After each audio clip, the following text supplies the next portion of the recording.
Hi you guys, this is Cassey Wolfe, and I am going to start a whole supernatural romance writing blog, YouTube blog, and so I'm very excited. This is my very first one, and I have a microphone to see how this picks up, if it's better for me to be picking up to this microphone or the microphone over there.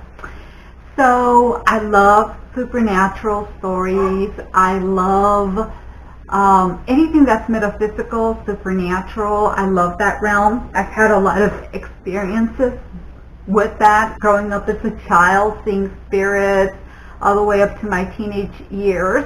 Now I just see like silhouettes behind people and like little sparks, like silhouettes with little sparks. Anyway, I love all that stuff. When I was little, I really believed in vampires, and would you not believe it, that up to the age of 15, I slept like this. Like I would cover my neck, I would sleep like this in a fetal position, like with my feet raised up from the bed because I was afraid someone was going to pull my feet. I was really scared. And, well, first of all, I want to apologize if the phone rings or my daughter might come home from work, okay? But yes, I love supernatural, and so I thought, why not start a blog so that way I can give you my journey and we could learn from each other. I was trying to do a meetup. I live in Texas, and I was trying to do a meetup. I love it. I do it for my metaphysical stuff. I go and do all these little things. But they didn't have anything for writing around where I live, so I've been doing things online. And I've taken some little writing courses, but mainly I've done a lot of how to connect with your angels. I've done little blogs of supernatural experiences that happened to me, and now I want to write about it, but I want to do romance. I was inspired to do romance because even though I don't watch a lot of romantic movies, and my husband had to force me to watch The Notebook with him when he got back from Korea. But I actually like TV shows that have romance in it. I loved Teen Wolf. That was one of my favorite shows to watch. I loved The Walking Dead, and I was happy when Michonne and Rick got together. I don't watch it anymore because it kind of dragged on. I just love, like, right now I like The Oracle, and I love like the Santa Clarita Diet and iZombie. Like, I love little things like that. So I decided I was going to write about it. My husband, now retired military, he's a truck driver. And as he was driving, I heard the song from Fun. I love it. We Are Young. And then all these things started popping in my head as far as a love story surrounding werewolves. And I also want to apologize if I don't pronounce things right. I'm bilingual, first language Spanish, so sometimes I don't pronounce things right. So, but at that time I was watching a lot of Teen Wolf, and I stopped watching when Eric left. When he was written off or left, I stopped because I liked him. I thought he was very important to the story. So, anyway. So I was listening to We Are Young and the story unfolded, and I wanted to write it, so I started reading books on how to write novels. I have had creative writing classes, but I pretty much just focused on writing like how to, because that was what I was interested. I was interested in teaching people how to connect with their angels and how to sense energy and things like that.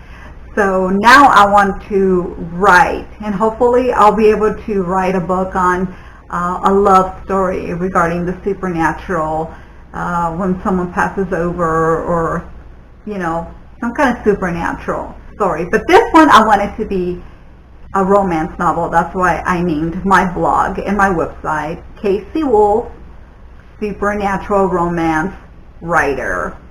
And so I'm going to list the books that I've read that are really helping me, one of the books that I have read, and the reason I keep looking is because I have a flag that waves, and it always seems like someone's coming in, and my daughter should be coming in any minute. So I highly recommend this book. If you haven't bought it, I'll link it below, and I'll get like a tiny commission from Amazon, and I would appreciate it if you do buy it from the link, because it helps me keep the channel going, so that way I can, you know, keep posting. And then I have a little exercise that I did, and hopefully it can help you and help me. Maybe 2 years from now I'll look at it and say, oh my God, I can't believe I wrote that. You know, like once my writing starts improving, and hopefully we can take things from each other. So one of the, right now I'm on chapter 4 on my book, and it's about a werewolf. First, let me tell you, it's about a werewolf, and I really use that song, We Are Young. And I have Scrivener, and I have a thing on plotting your novel, and you can put songs in there, and so I have that in there. And anyway, but I highly recommend Scrivener. They don't pay me, but it's helping me a lot. So it's a book about teenagers that are about to graduate high school, and the girl her mother got killed, and she lives in a trailer now. Her aunt took her, and she's protecting her. She's afraid someone might come and get her because she was killed.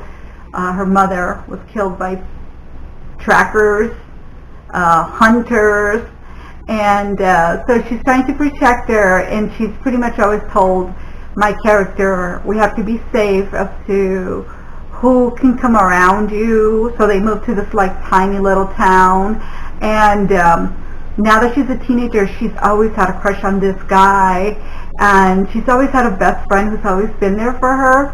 And now that she's getting older, like her senses are increasing, and she's really in love with the character that I have in there. And he's got a girlfriend, he's going to get engaged, and so I'm going to put a little romance in there. And once when she turned and her senses were heightened, she started, like, she acts different around her best friend who's always had a crush on her. So who is she going to end up with? Is she going to end up with the best friend, or is she going to end up with the guy she's always had a crush on? And she has to be careful. Are hunters, trackers going to come and get her? Who can she trust? Is the aunt going to let her date anybody? So I'm really having fun with that. I've really had a lot of fun writing the bad character. So that was fun for me. So what I've used when I'm writing the scenes, I've read a book, and I'm reading a book by, and I thought she did a really good job.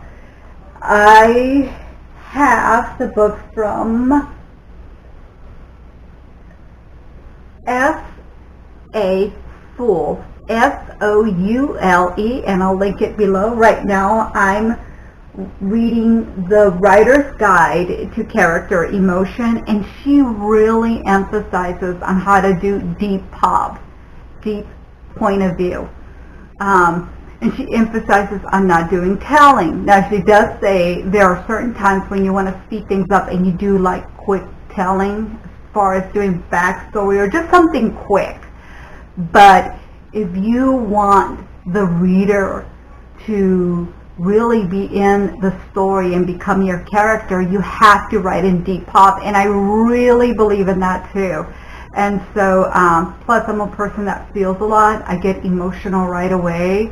I tend to really feel things, and part of the reason that I believe in all the supernatural, because I've always seen things, and when it's called being an empath, so you can like really feel people's emotions, and that's what I always been ever since I was little. And there's a lot of you out there, a lot of artists, a lot of creative people are empaths.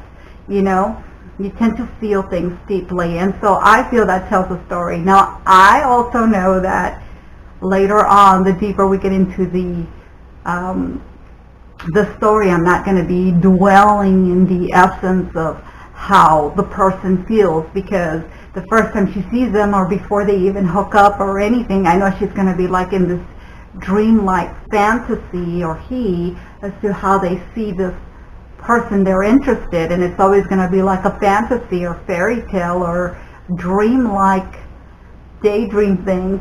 And so they're going to see things, and then once they date or whatever, that fantasy, things aren't as the first time you get touched. You know, like the first time he touches you or something, you're like, I felt this sensation run throughout my body, and the chills went through me. That's like the first time, and then after a while you pretty much get used to the touch. Do you know what I mean?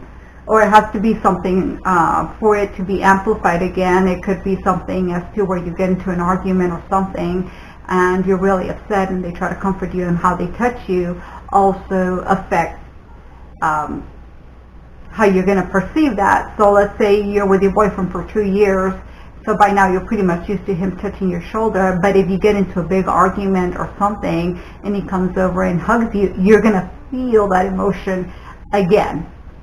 Does that make sense? So I understand that.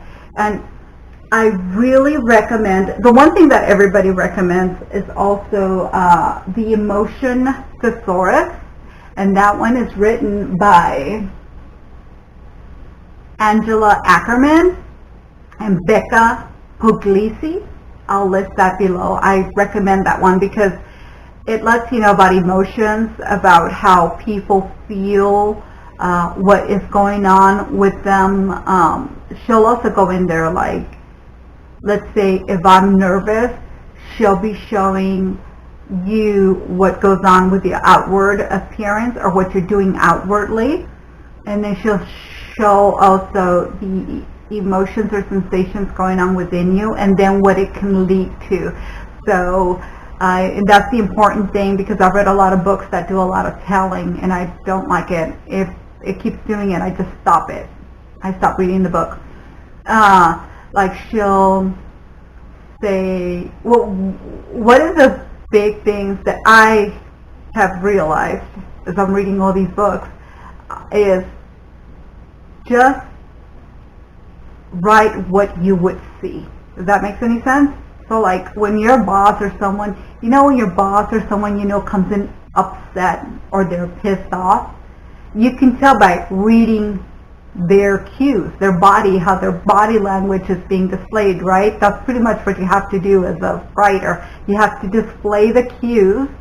And so if someone comes in happy, they might have a skip. She came in with a skip on her face, her eyes glistening, her hair flowing as she skipped. You know, she chin raised up and a smile from ear to ear, you know, things like that. And she was humming or singing, or, you know, you get the gist of it. So that's what you have to do. And also they recommend that you put 2 or 3 senses. So you have your sense, you have your sight, you have your smell, you have your taste, you have the sound, the hearing, and you have the sensations going on within you, emotions. So add 2 or 3 of those sensations when you're being descriptive. And I'll show little examples. But this is my favorite book if you want to write romance. And I have more that are getting ready to come in. And as they do, I'll show you. I'm using Thinking Like a Romance Writer, the Essential Writer's Source Book of Words and Phrases. So it's by Dahlia Evans. This is the book. I have the Kindle and the book. Because with Kindle, excuse me, thank you for those that said bless you. It's springtime here in Texas. Like she has descriptive words for things, and it goes, I love this book. And it says for mom. Aw, she must be English because it's mom, M-U-M. So she's got descriptive words and phrases, and I think it's adjectives.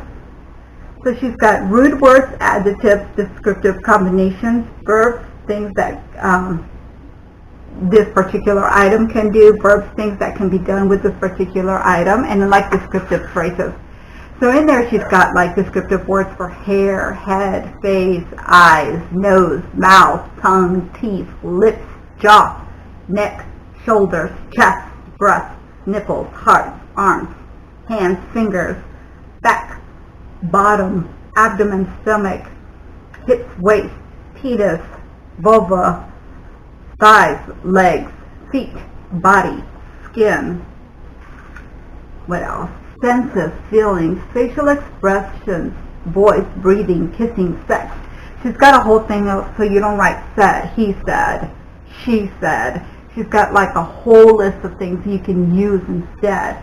So let's say it opens to penis. So let's say I want to describe the lips. Let's see, here are the lips. I'm on that chapter.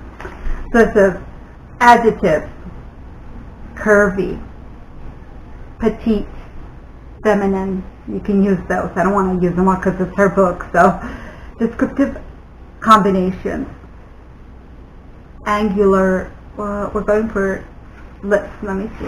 Oh, there we go. How did I change it so quick? Swollen lips,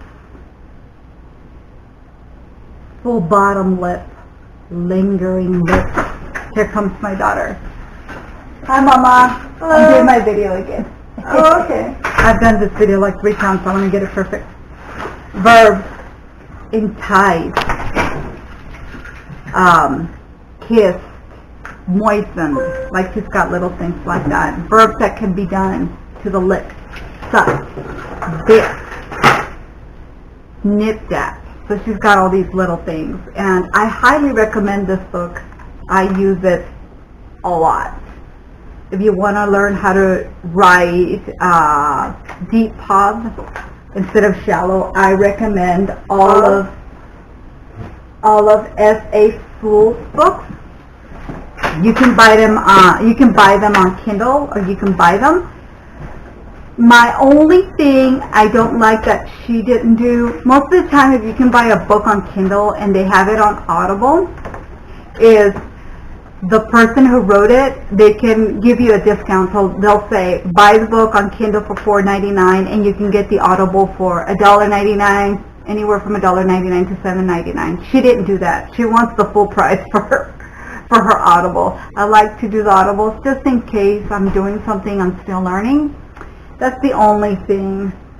Now, another thing that I also recommend on how to write a sex scene is by Diana Gabaldon, and that is Diana Gabaldon. I Give You My Body, How I Write a Sex Scene. I really learned a lot from this book. She talks about you don't have to go through every action. Go through the emotion, the things that are going on, and the sensation at the time, and what's going on in their mind. Because most of the time it's more like a thinking kind of thing.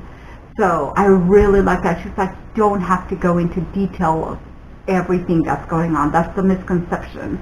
Your readers are smart enough to figure it out, and sometimes they have a bigger imagination than you do. So I really like that, and I liked it so much that I decided to buy her first book, which is the Outlander, and Amazon, I think it's on Stars. I don't have Stars, but Amazon you can buy the season, and they do have the Outlander season. So I am buying her book, and I'll list it below. It is written like with a Scottish dialect, so it might take a while to kind of get it. I know it took me a while to get it, but I like how descriptive she is, and I really like that about her. That's why I bought her book. I was also going to show you the little exercises I have, and then I'll show like little exercises so we start learning from each other. This is not going to be on my book. I didn't want to list anything on my book because I want that to be a surprise. And but I was going to show you a little exercise. I really feel that songs inspire people to do things, like to write imagination. That to me is one thing you can do if you're wanting to be inspired regarding your story and you might be a little bit stuck.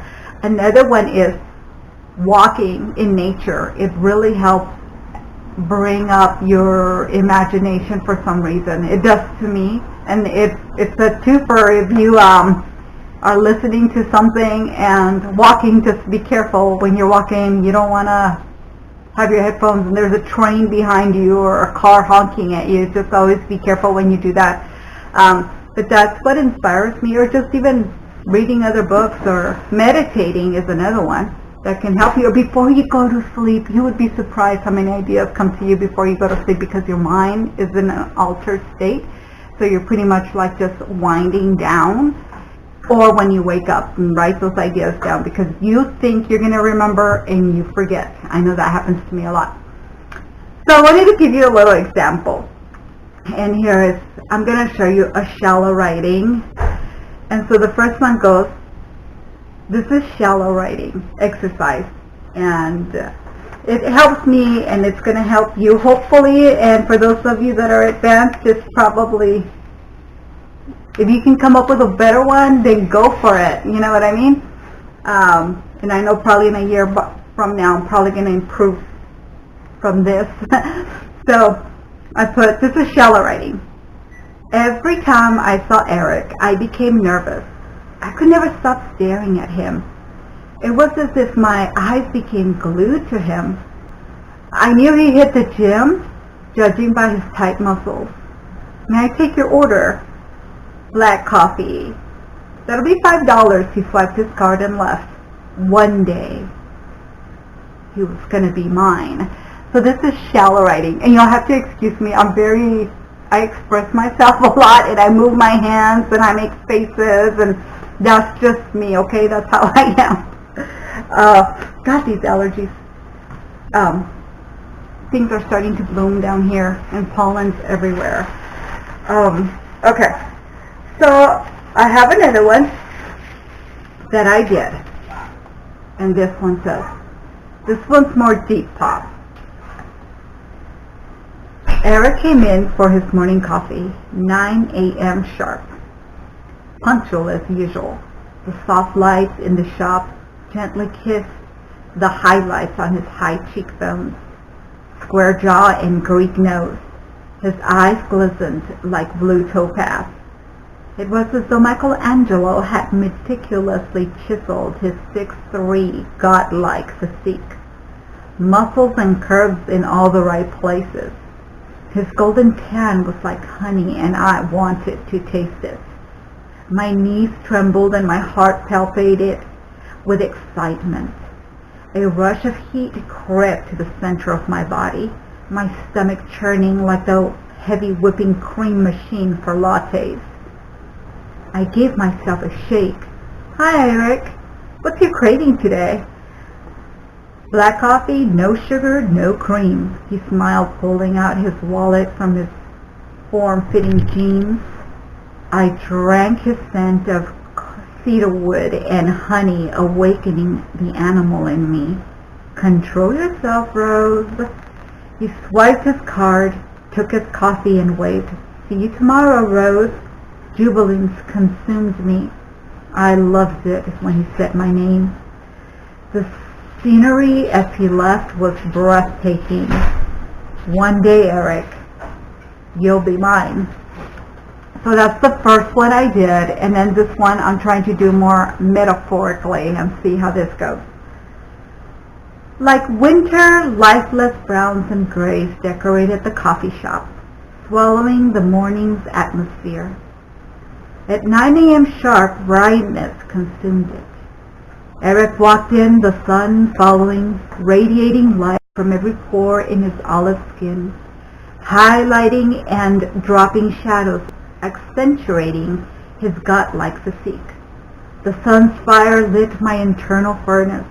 Like a flower in his garden, I blossomed, craving for him to touch my silky petals, his amber hair succulent like honey. I drank the sweet scent of cedar and patchouli his oasis graciously offered. I felt limp like a flower without water. Just like that, a mist of energy revitalized me. What will it be today, Eric? Black coffee, no sugar, no cream. He reached for his wallet, smiling, with dimples deep enough to sew in them. He swiped his card. See you tomorrow, Daisy. Oh, you can pollinate me anytime. He walked out, taking all the sunshine and life with him. One day, Eric, you'll be mine. So I did two. One of them was more like a metaphor, and the other one wasn't. This is just to show you what Eric looked like and what she was feeling, and you can come up with many more. I have fun doing this. It takes me a while because I'm learning again. It's been a while, but I hope you enjoyed it, and I hope you follow me on my journey. I'm going to be making videos once or twice a week and be showing like little exercises and letting you know where I'm at and recommending books. So as I had stated earlier, the book that I really recommend is Thinking Like a Romance Writer, the Central Writer's Source Book of Words and Phrases by Dahlia Evans, and that's Dahlia Evans, Evans. I really like this book. I really do. And Diana Gabaldon, that's Diana Gabaldon, I Give You My Body, How I Write Sex Scenes. I like that. And I'm also reading her book, The Outlander, the very first one. I'm reading Story Structure, The Key to Successful Fiction by William Bernhardt. And I'm also using the Thesaurus, The Emotion Thesaurus by Angela Ackerman and Becca Puglisi. So, and then the other one that I'm reading right now is by S.A. Soule, and it's The Writer's Guide to Character Emotion. She has a whole series. That's the first one I'm reading right now. So I will list them below, and please hit that subscribe and that bell so you get notified every time I post a video. And I'm hoping that I reach 1,000 subscribers also, so that way I can start monetizing my videos and making a little bit of money on YouTube as I go on my writing journey. And I'll be listing like little exercises and what I'm learning. Hopefully we could learn together and grow together and have fun. So thank you so much. Don't forget to share, like, subscribe, hit the bell to get the notifications every time I upload. And you're welcome to check out my website. It's Cassey Wolfe, Supernatural Romance Writer. I only have one blog in there, or you can just follow me here. If you're like me, I just like watching videos. So thank you so much, you guys. Take care and have fun writing. Bye.